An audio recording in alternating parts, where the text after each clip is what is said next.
ফের বিক্ষোভের মুখে অধীর চৌধুরী। মুর্শিদাবাদের নওদায় অধীরকে ঘিরে গো ব্যাক স্লোগান দেওয়া হয়। যেমনটা জানা যাচ্ছে, স্লোগান দেওয়ার অভিযোগ উঠছে তৃণমূল কর্মী সমর্থকদের মধ্যে এবং পরে পুলিশ গিয়ে সেখানে পরিস্থিতি নিয়ন্ত্রণে আনে। আপনাদের যেমনটা জানাচ্ছিলাম, আপনারা দেখতে পাচ্ছেন সেই ছবি।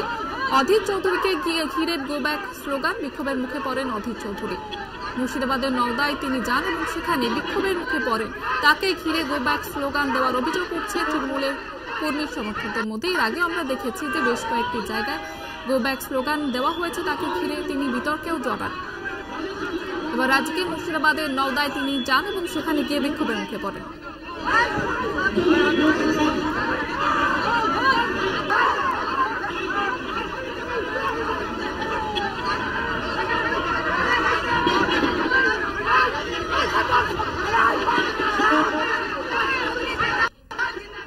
আপনারা শুনলেন অধীর চৌধুরীকে ঘিরে কিন্তু বিশৃঙ্খলা সৃষ্টি হচ্ছে। সেখানে বিষয়ে আরো বিস্তারিত জানবার প্রতিনিধি কল্যাণ রয়েছে আমাদের সঙ্গে টেলিফোন লাইনে। কল্যাণ, কি কারণে তাকে ঘিরে গো ব্যাক স্লোগান দেওয়া হয়, কি জানা যাচ্ছে ঠিক?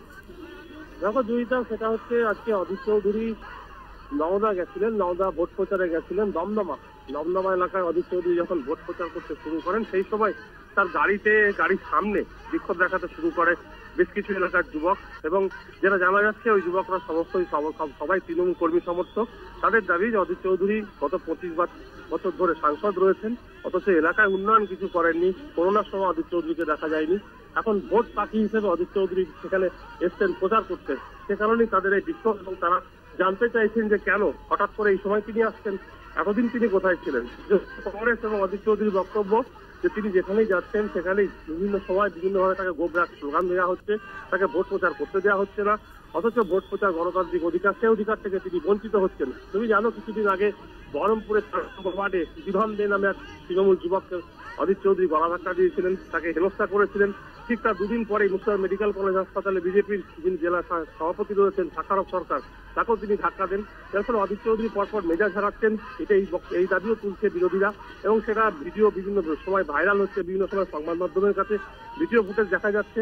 যার ফলে অধীর চৌধুরী যে কিভাবে তিনি প্রচার করবেন সেটা যেমন তার কাছে বড় বিষয় হয়ে দাঁড়িয়েছে, পাশাপাশি উল্টো দিকে বিরোধীরা, বিশেষ করে তৃণমূল, বিভিন্ন জায়গায় বিক্ষোভ দেখাচ্ছে, গোগার সকাল স্লোগান দিচ্ছে। তাদের একটাই বক্তব্য যে 25 বছরের সাংসদ কিছু করেননি, এই সময় তিনি ভোট পাকিয়ে ভোট প্রচার করতে এসেছেন।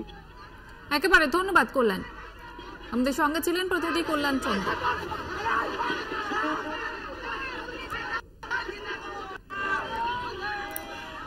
এই ঘটনা নিয়ে আমরা কথা বলেছিলাম প্রদেশ কংগ্রেসের মুখপাত্র সৌম্য রায়ের সঙ্গে। তিনি ঠিক কি প্রতিক্রিয়া দিয়েছেন এ নিয়ে শুনুন।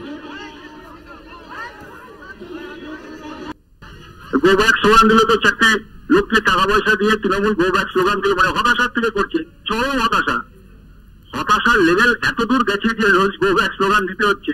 আরে ওটা অধীর রঞ্জন চৌধুরী বাংলার মানুষের কাছে তৃণমূলের মুখোশটা টেনে ছেড়ে ফেলে দিয়েছে। বাংলার মানুষের হৃদয় অধীর চৌধুরী, মুর্শিদাবাদের মানুষের হৃদয় অধীর চৌধুরী, বহরমপুরের মানুষের হৃদয় অধীর চৌধুরী।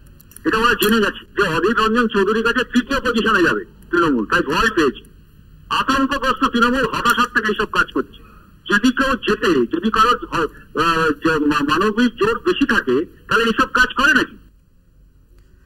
আপনারা শুনলেন সৌম্য রায়ের মন্তব্য। আর এ নিয়ে আমরা কথা বলেছিলাম তৃণমূল মুখপাত্র অরূপ চক্রবর্তীর সঙ্গে। তিনি ঠিক কি মন্তব্য করেছেন শুনুন। আমার বাড়ি খুব কাছাকাছি থাকে, মুখে আমি চিনি ব্যক্তিগতভাবে। আমি সৌম্যের কথা একদম রেস ধরে বলছি, সৌম্য ঠিক বলেছে। বহরমপুরের বুকে ঠাঁই হবে এবং সেটা বুঝতে পেরেছে বলেই অধীর চৌধুরী আজকে এই অবস্থা। বহরমপুর এবার দেখবে যে অধীর চৌধুরী খাট হয়েছে। নইলে পরে ভাবতে পারেন, আগের দিন মুর্শিদাবাদ মেডিকেল কলেজে অধীর চৌধুরী গিয়ে লোককে ধাক্কা মারছে। মুর্শিদাবাদ মেডিকেল কলেজে বিজেপির বিক্ষোভের মুখে পড়েছে, বিক্ষোভের মুখে পড়ে সেখানে গিয়ে তাকে গালিগালাজ করতে হচ্ছে।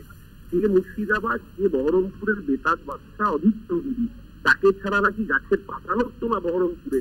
সেই বেতাজ বাদশাকে ভোটে জেতার জন্য যখন সিপিএমের কাছে হাতুড়ি মার্কা উত্তরীয় করে ভোট চাইতে হয়, তখন বোঝা যায়। আমি কংগ্রেসের সেই কর্মীগুলোর মুখটার কথা মনে করছি, যে কংগ্রেসের কর্মীরা 2008 সালের পঞ্চায়েত নির্বাচনে চাপে দাঁত কেটে সিপিএমের বিরুদ্ধে লড়াই করেছিল বলে 17 জন কংগ্রেস কর্মীকে এই আনিসুর রহমান দমকলে তার সৈন্য বাহিনীর হাতে খুন হতে হয়েছিল 2008 পঞ্চায়েত নির্বাচনে।